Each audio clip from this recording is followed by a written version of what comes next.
Streamers, Kareem Hunt, Dontayvion Wicks and more Fantasy Football Week 5 Waiver Wire. Bye weeks are here, which means the Week 5 Fantasy Football Waiver Wire might be the most important yet. There are still a few running backs who can step in this week and some great wide receiver pickups. As always, I'll cover some of the biggest worries and major breakouts through the first 4 weeks. Don't miss any update. Subscribe my YouTube channel for entertainment news. Players must be under 60% rostered on Yahoo.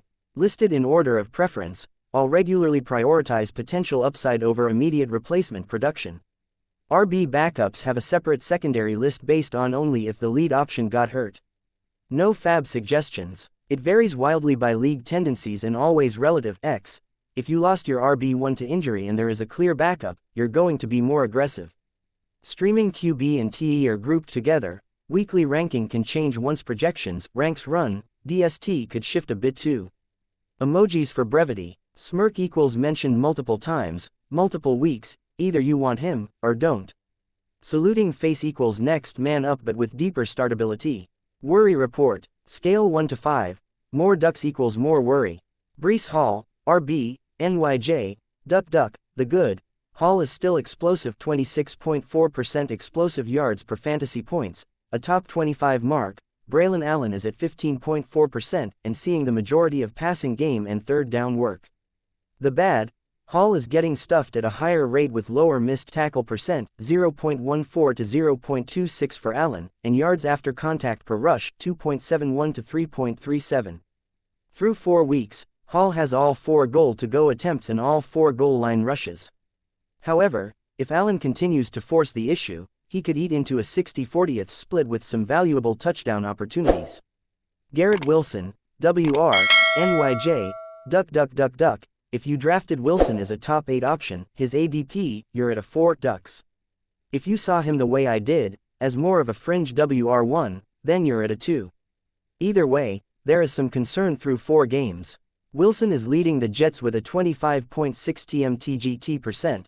Hall and Allen Lazard tied for second at 18.0%, but he has only 1 touchdown, 5 red zone targets and 1 end zone target. Lazard has those same numbers.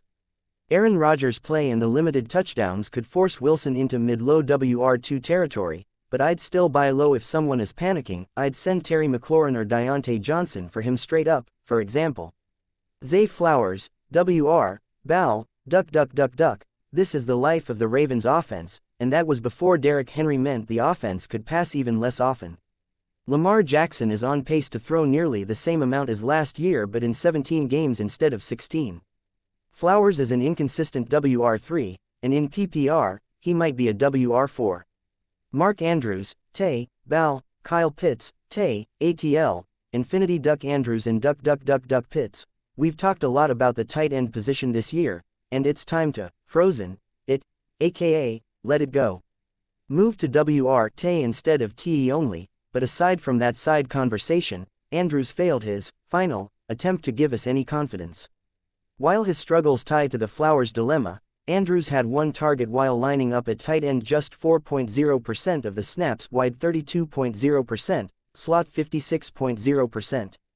Andrews is now lining up just 20.1% of the time as a tight end this year with the 5th highest TMTGT percent at a mere 8.7%. He's done in fantasy. As for Pitts, he's also 5th on his team at 13.3% with a much higher percentage at tight end, 56.5%, with 13.7% wide and 29.8% slot. Pitts at least has 3 each of red zone and end zone targets, so while he's far from a top 5 tight end, he holds a glimmer of hope to be a back-end Tay 1, but that says more about this wasteland of a position. #power up players Scale 1 to 5. More mushrooms equals more excitement. Sam Darnold, QB, Min, mushroom. Only Lamar Jackson, Jaden Daniels and Josh Allen have a higher fantasy points per dropback rate than Darnold's 0.67. That's impressive, as Anthony Richardson is 6th, and there is a big difference to those other 4. We understand Darnold's touchdown rate will regress. 10.4% is 3.5 higher than Allen in 2nd place and would be a record over Peyton Manning's 2004 mark of 9.9%. Nevertheless, Kevin O'Connell is maximizing Darnold's talent, and it helps to have Justin Jefferson, so buying into Darnold's breakout is justified. Don't forget TJ Hawkinson returns at some point, so while Darnold isn't this good, he looks to be a guaranteed QB1. Jaden Reed, WR, GB, flexed biceps medium light skin tone mushroom, more FPPG at wideout than Reed, AJ Brown, Nico Collins, Malik Neighbors and Justin Jefferson. That's it. It helps that he's leading all wideouts with 91 rushing yards, Xavier Worthy is second at 39, and saying Reed is Deebo Samuel-like is far from crazy. Reed has a real chance to be a WR1 in 2024. Lad McConkey, WR, Lack, Mushroom. McConkey is what Justin Herbert needed this year with no more Keenan Allen. McConkey is 11th in TMTGT percent, 26.7, with the 10th highest TMTGT percent on 1 to 2 down and 24th highest on third. He's Herbert's go-to option, and McConkey is a rock-solid WR3 with great floor and modest ceiling. Streaming quarterbacks: Geno Smith, SEA vs NYG. Justin Fields, PIT vs DAL. Kirk Cousins, ATL vs TB. Matthew Stafford, LAR vs GB. Sam Darnold, MIN vs NYJ. Deshaun Watson, CLE at WSH. Daniel Jones, NYG at SEA. Trevor Lawrence, JAX vs IND. Derek Carr, NO at KC. Andy Dalton, CAR at CHI. Waiver wire running back ranks. Kareem Hunt, KC, if he's still available, certainly take a shot, but just as with Carson Steele before, don't overpay. There is no guarantee that the Chiefs are done with mixing in Steele.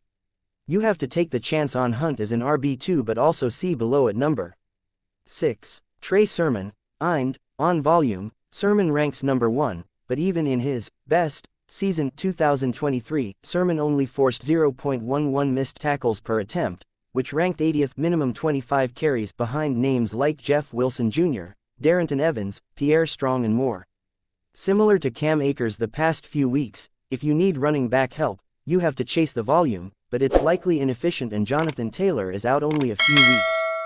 If thinking purely long-term, I'd rather have all options through Rico Dowdle, Akers situation notwithstanding. Bucky Irving, TB, Smirk now in a near-even 50-50 split. Braylon Allen, NYJ, Smirk if he starts getting goal line work, Allen will be startable each week. Cam Akers, who, as previous weeks, only here if Joe Mixon and Dameon Pierce are out. Clyde Edwards-Helaire, KC, Edwards-Helaire is eligible to return to practice, and his issue was mental. So, if Che is ready to play, he's also worth grabbing and stashing, as he's led before and could again. Though, this could be a complete mess of a committee. Rico Dowdle, Dahl, Smirk. Alexander Madison, LV, I'm not starting Madison yet, but Antonio Pierce sounded as if he's willing to give Madison a run at the lead. Justice Hill, Bal, Smirk. Tyler Algier, ATL, saluting face. Tank Bigsby, Jax, saluting face. Travis Etienne still out-touched Bigsby while dealing with a shoulder injury. Emmanuel Wilson, GB, could be due to the game script, but Wilson is worth monitoring for potential Hill-like value. Rashawn Johnson, Kai, similar to Hill in use but less productive, consistent for now. Antonio Gibson, Nay, saluting face. Ty Chandler, Min, saluting face. Tyrone Tracy, NYG, saluting face. Jalen Wright, Mia, Raheem Mostert sounds as though he'll return in Week 5, but on the off chance he's not and or Devin Akane ever missed time, stashing Wright is smart. Dare Ogunbowl, who, only here if Mixon and Pierce are out, and even then, the goon, is Gibson-like.